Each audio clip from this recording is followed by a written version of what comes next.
James Bond is back. Bum, bum, that was shonky enough to avoid a copyright strike. Thank you.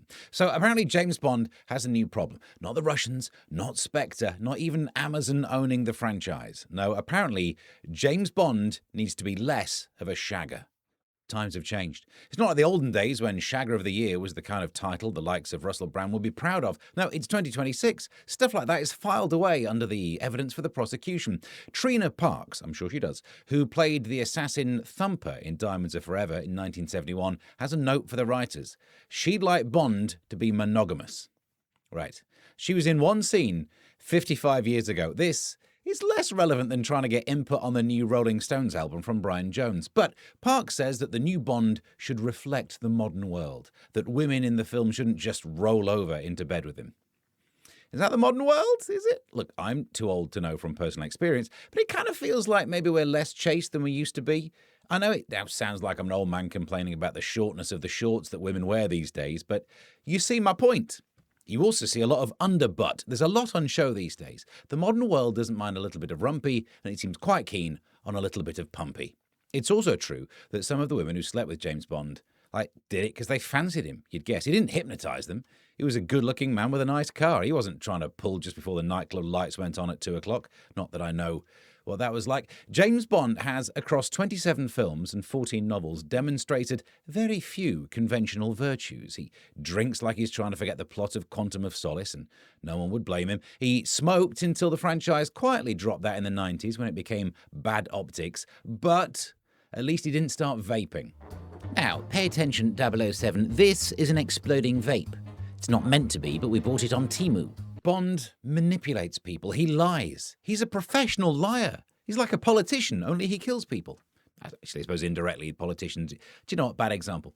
In the film The Spy Who Loved Me, his Soviet adversary, Anya Asimova, which is less of a sexy name than I expected. I thought they were all like suggestive puns like Ivana Siyatits. Anyway, she once recited from a dossier that he has a license to kill and has done so on numerous occasions. That's another copyright issue dodged. He's actually killed people in a variety of unpleasant ways. He once threw a man in a wheelchair down a factory chimney. That's not very woke. He has a license to commit the worst crime, and yet we're worried that he's not going steady with these women before he takes them to bed. Parks also wants Bond female counterparts to be stronger characters, which has been happening for decades. You try and find a weak one these days. Nomi, in No Time to Die, takes his 007 number. M, played by Judi Dench in many films, terrifying. Even Thumper, the character that Parks plays, was an assassin who tried to beat him up while doing backflips. Admittedly, he won the fight against her and Bambi. I mean, maybe she's still upset about being dunked in that swimming pool, you know. I suppose it makes a change from the standard debates we have to do about Bond. Normally, we have to say, oh, who should play him? Should it be a woman who goes around sleeping with lots of women? I think they've made that film straight to video. But in terms of the actual franchise, should Bond be played by a woman? You'd have thought the clue was in the name James. Like Ripley in Alien, famously written as a male character but cast as a female. And it works because Ripley isn't a man's name. It's not a woman's name. It's a nice word to describe a sea. People try to make the argument that this is about representation. Imagine all of those non-white women who feel that because they've never seen on screen a direct representation of themselves being a murderous spy, they just can't dream. I don't feel represented by Bond.